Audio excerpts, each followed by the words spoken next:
Hello everyone and welcome back to Curious Kellen. Today I'm going to be talking a little bit about how I memorize words for foreign languages. Here we go. So the methods that I actually use for memorization are detailed in this book called Unlimited Memory by Kevin Horsley.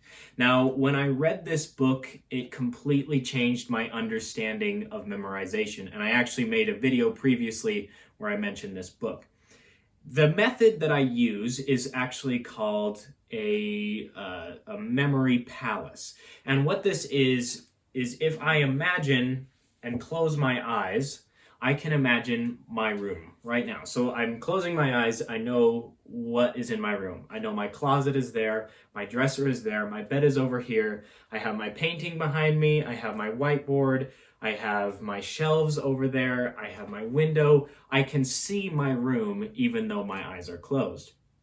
And not only does this apply to my room, but it also applies to my whole house. I know where my kitchen is. I can see my kitchen. I can see my living room. I can see everything inside my house. I can also see my grandparents' house, my cousin's house, my school, my work. I can see all these places inside my head. I've actually memorized what they look like without even trying.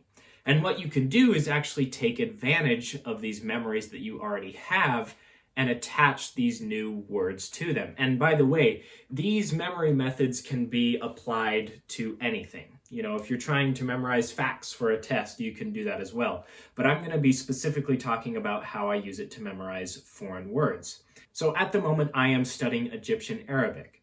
And as an example of this, if I wanted to memorize the phrase "ilgo shaklu which means what is the weather like, or what is the appearance of the weather, and I also wanted to memorize the phrase "ilgo helu inharda," which means the weather is nice today.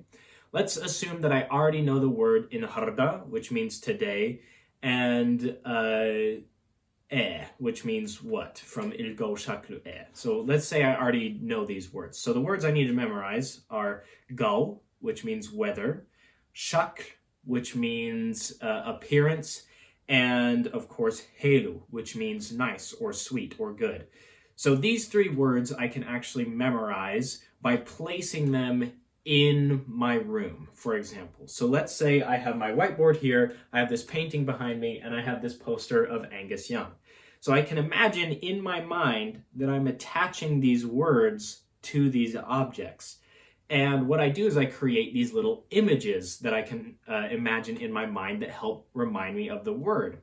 So for go, I imagine a cow with a gun. And it's out of order because cow comes first, the ow sound, and the g from gun comes last. So aug is kind of what it seems like it is, but I remember easy enough that go comes first. The g comes first, so go.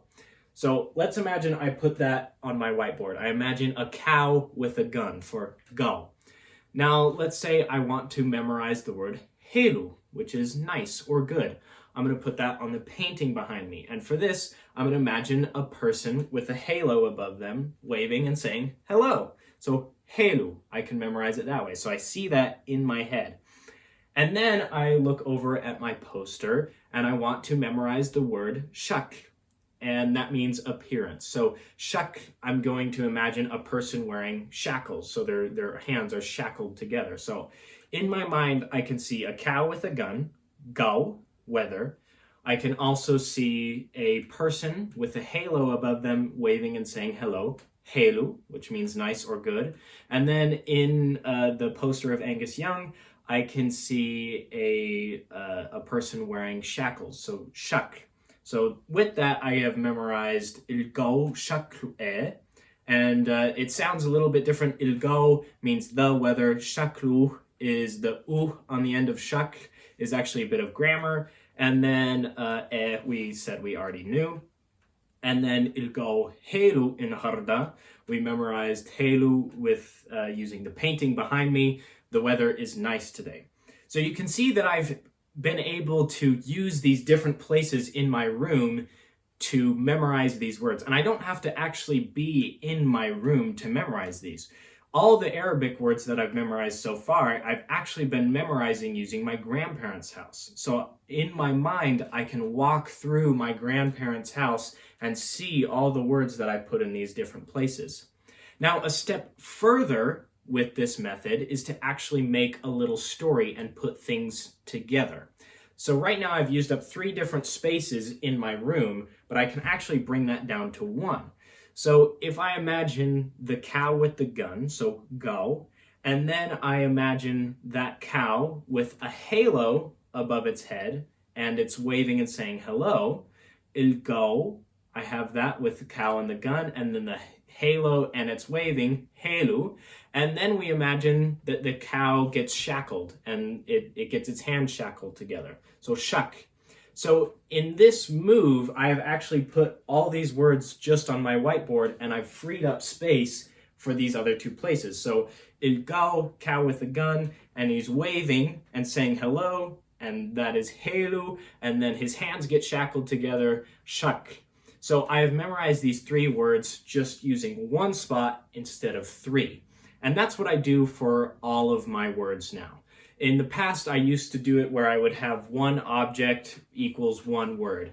But now I've started doing 10 words per place because I memorize around 10 words every day.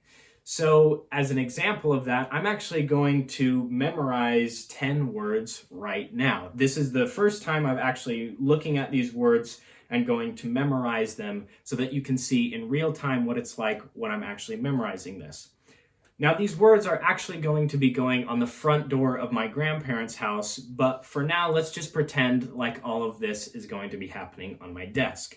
So the words that I'm memorizing are lesson, meet, as in to meet up with someone, not necessarily to be introduced to someone, bird, to die, hair, chicken, city, knife, spoon, and fork. And it's a little scattered here of the vocabulary I'm learning. And the way that I figure out what words I want to learn is throughout the day whenever I realize that I'm saying a word in my head that I don't know in Arabic, or I say a word out loud, like if I'm asking my younger brother, hey, can you please bring me my water bottle? I don't know the word for water bottle, so I'll pull out my phone and actually write down water bottle so that I know that I can go back and memorize that word. So these words have kind of all come together based on that concept of just that I didn't know how to say these words, so I've decided to memorize them. So starting off with the word for lesson is dars. Dars. So in Egyptian Arabic, the word for lesson is dars. And I'm thinking right off the bat, I'm trying to figure out what sounds like dars.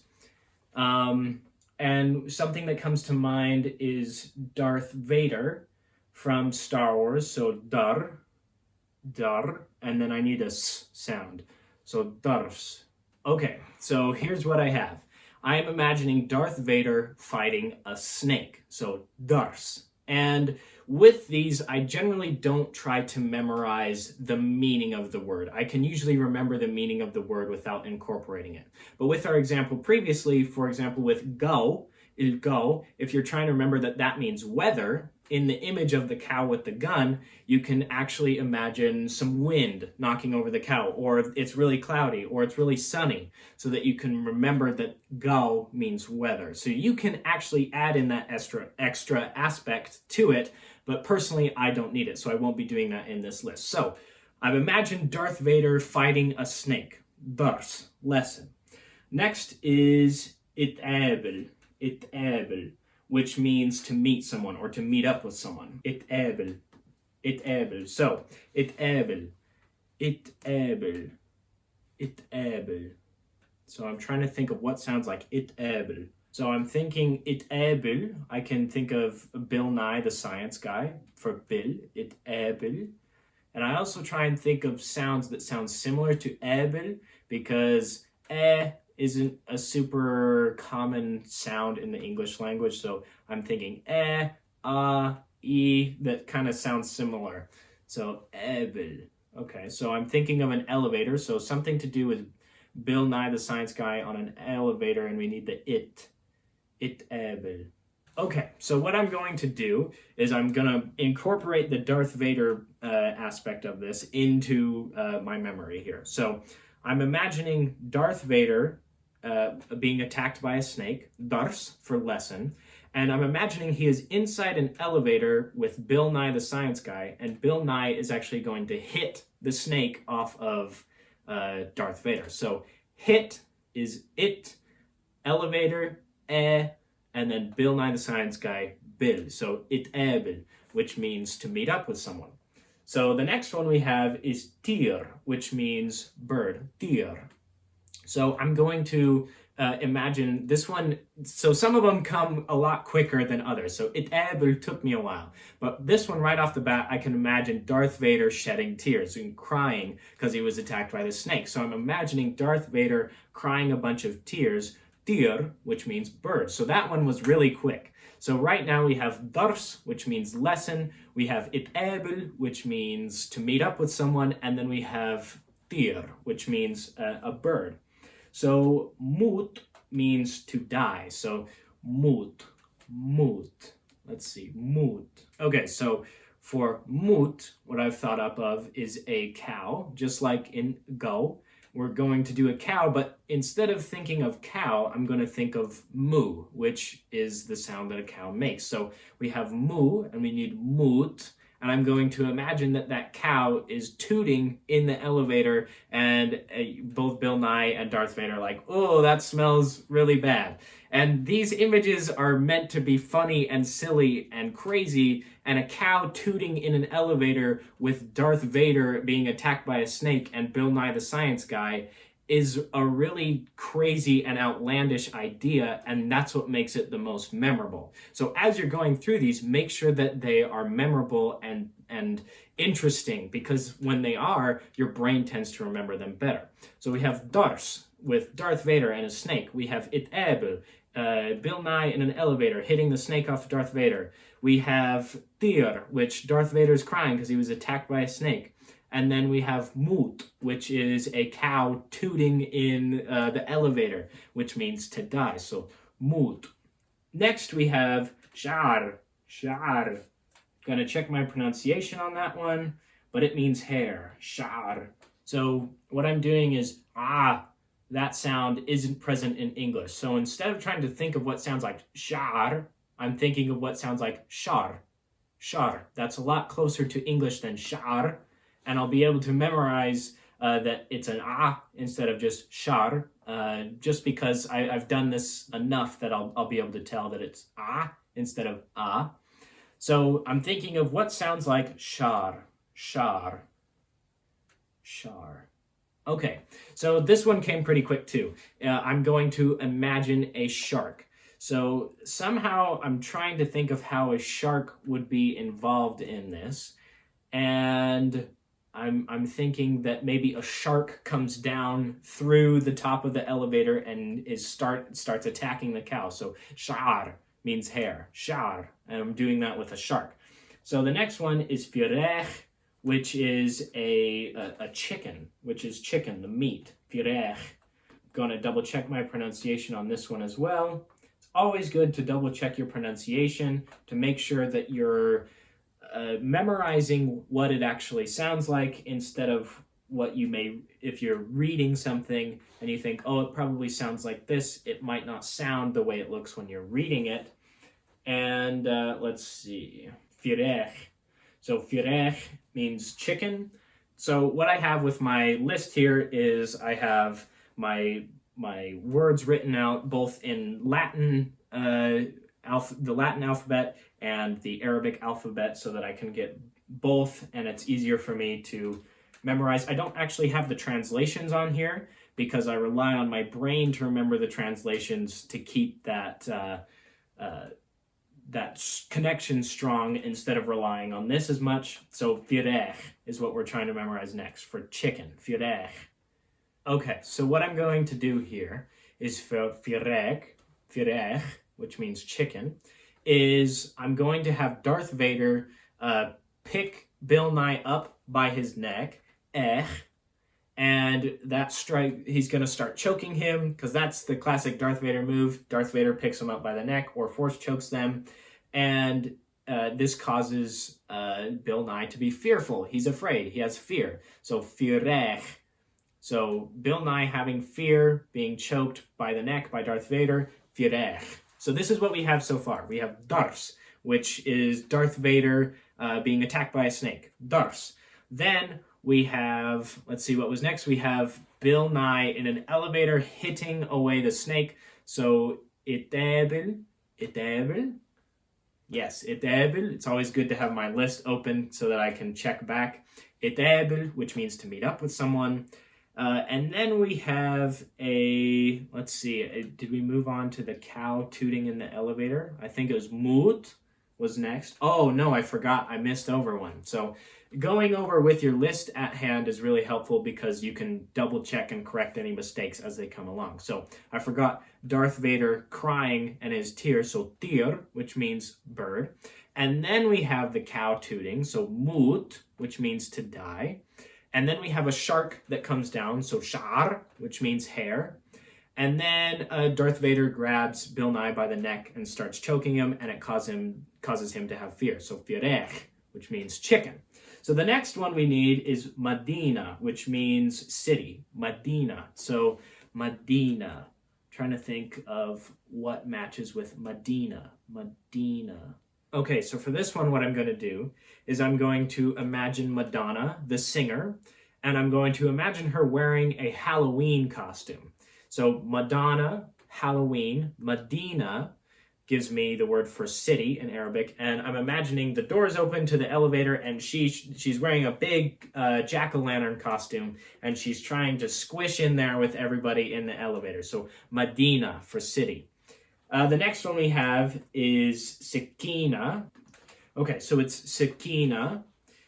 Sakina sounds very close to Medina, so I'm going to probably make a connection here with Madonna wearing a Halloween costume, and what I'm going to do is I'm going to have her so that she's sick. So she has a cold, she has a runny nose, she's coughing, she's feeling sick. So Sakina, I remember that Madonna and Halloween, Medina for city, and then her being sick and kind of attaching it to what I've already established with Medina, I get Sakina.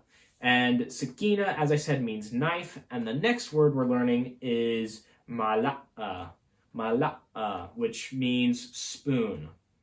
Okay, so for this one, what I've thought up is Mars, the planet, holding a lottery ticket, or holding a lot of lottery tickets. So we have Mars for ma'a, and then the lottery tickets. So it's kind of a stretch here, but a lot of sounds like a la'a of lottery tickets. So the image is Mars coming down and slamming down on this elevator that has been in this whole thing for this whole time. The planet comes and slams down and is holding a lot of lottery tickets. So mala'a. And because it is kind of a stretch, lot of lottery tickets, la'a, really what I'm going based on is the lottery tickets, which gives me la, and the extra la'a, I can usually just remember from knowing the word. So mala'a is spoon. The next word that we're going to look at, and the final word we're going to look at, is fork, and it's shulka. And again, I'm going to check my pronunciation to make sure that my image that I'm going to come up with matches what I'm about to hear. Okay, so for this one, what I'm going to do is the planet Mars, with all these lottery tickets, just found out that he won the lottery. So what he's going to do to celebrate is he's going to take a cup full of shoes and drink it. So he's going to drink a cup full of shoes, shulka.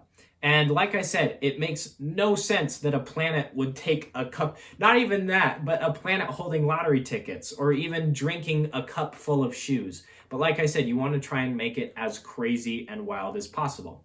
So let's go back through the list and look at what I've come up with for all of these words. So the first one that we have is dars, because we're imagining Darth Vader being attacked by a snake. So dars.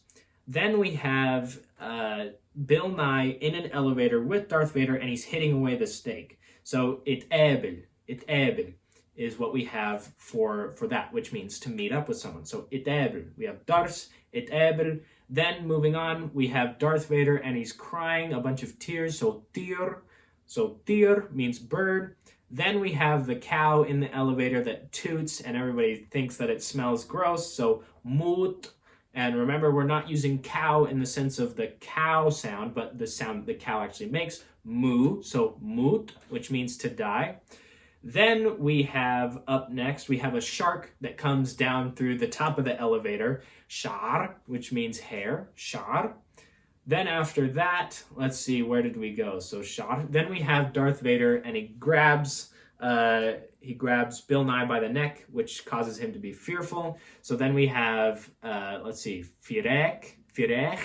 So the neck part, I just have to remember, isn't actually a k sound, it's a ch sound. So firech, which means chicken.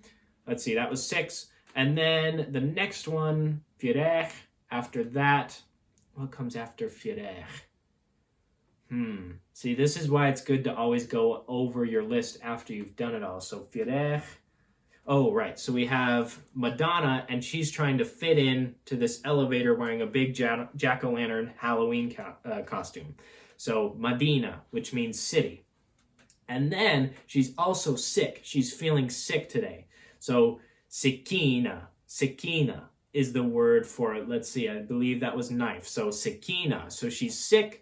So she's Madonna wearing a Halloween costume, so Medina, and we're attaching sick onto that. So sikina, we can remember, means knife.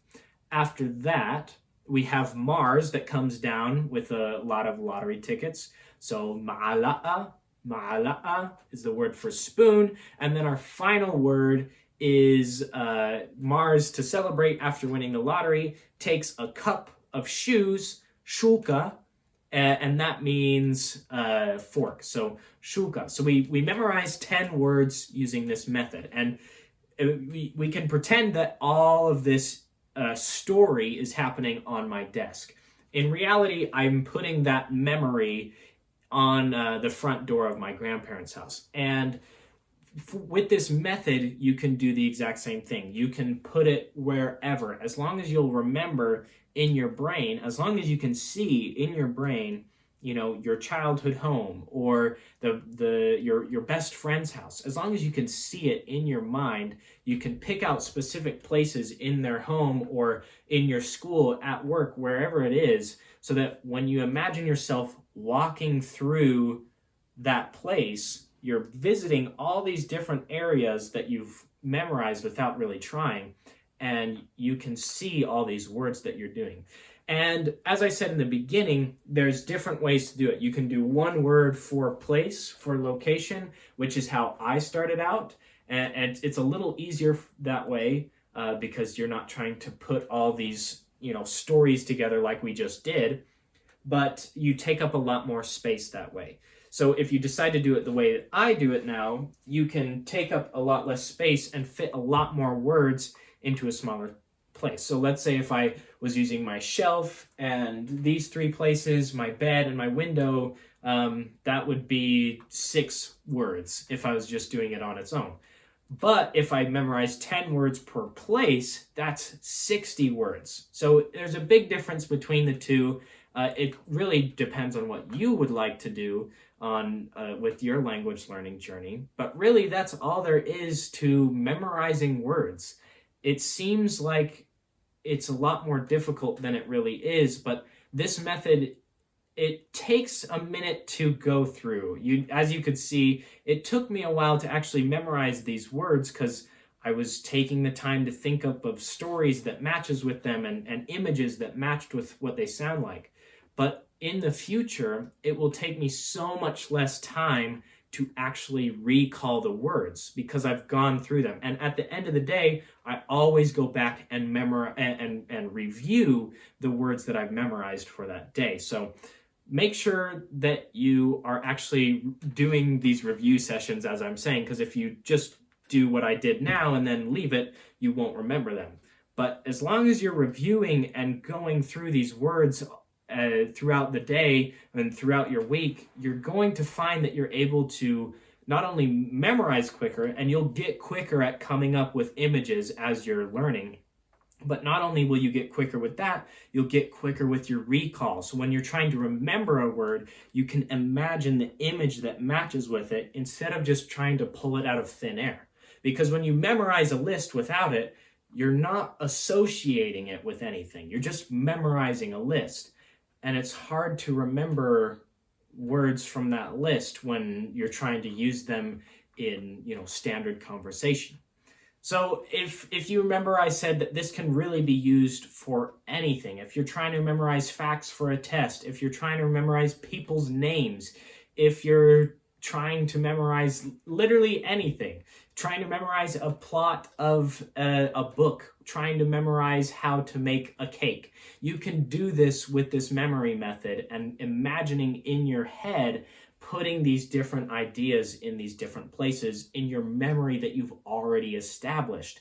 You're connecting these new memories with memories that you already have of your room, of your home, whatever it is. You're connecting them together so that it's a lot less difficult to try and recall them because you're actually using a memory that you already have and maybe a memory that you didn't even think that you have to attach to these new memories, and it makes that connection that much stronger.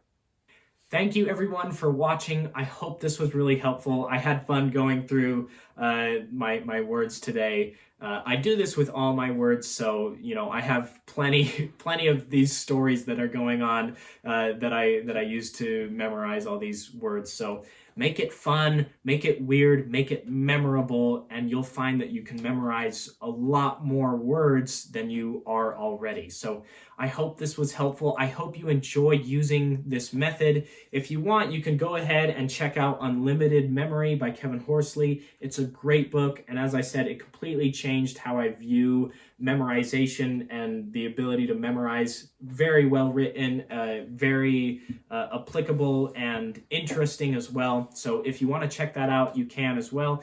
And remember, this method is called the Memory Palace method. So if you'd like to do some research on your own on the internet, you can go ahead and look up Memory Palace method and you'll find lots of information there.